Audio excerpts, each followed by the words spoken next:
Hello friends, आज हम बात करेंगे इंडियन पिनल कोड के सेक्शन 34 पे बेस्ड एक famous case Varendra Kumar Ghosh versus king emperor.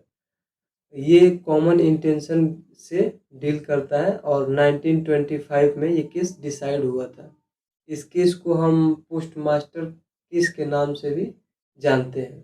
इस केस का फैक्ट ये था कि इसमें एक पोस्ट मास्टर के साथ रोबरी हुआ था। कुछ लोगों ने मिलकर उस पोस्ट मास्टर के साथ रोबरी कमिट किया था, जिसमें से एक पर्सन गेट के बाहर खड़ा होके और ये देख रहा था कि कोई कौन आ रहा है और कौन जा रहा है, और बाकी रिमेनिंग लोग पोस्ट मास्टर के साथ रूम में रोबरी कमिट कर रहे थे और उन लोगों ने पैसे का डिमांड किया पोस्ट मास्टर से, और पोस्ट मास्टर ने डिनाई किया और अपने बचाव में कुछ एक्ट भी किए, जिसके वजह से जो रोबरी कमिट करने गए थे उनके हाथों में लोडेड गन्स थी, उन लोगों ने फायर कर दिया और पोस्ट मास्टर की मौत हो गई। फिर उन लोगों ने भागने की कोशिश की और गन फायर करते हुए भागे, जिसमें कि जो पर्सन बाहर खड़ा था गेट पे वो लास्ट में पुलिस द्वारा पकड़ लिया जाता है।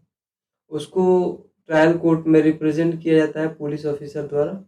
ट्रायल कोर्ट में ट्रायल होने के बाद उसको सेक्शन 302 रीड विथ 34 जो कि कॉमन इंटेंशन से डील करता है पनिश किया गया। उसके बाद उसने इस इम्प्रिजनमेंट को अपील किया हाई कोर्ट में। हाई कोर्ट ने भी उसके पनिशमेंट को अफर्म कर दिया और जिसके वजह से वो एग्रीव्ड होकर प्रीवी काउंसिल में अपील किया है, जो कि उस समय सुप्रीम कोर्ट का एग्जिस्टेंस नहीं था 1950 से पहले।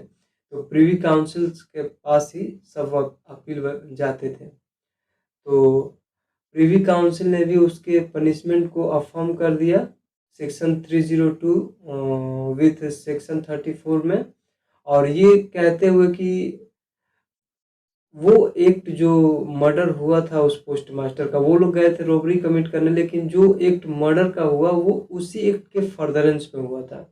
और जो पर्सन बाहर गेट पे खड़ा था और वेट कर रहा था, उसको नॉलेज थी इस बात की और उसका कॉमन इंटेंशन था।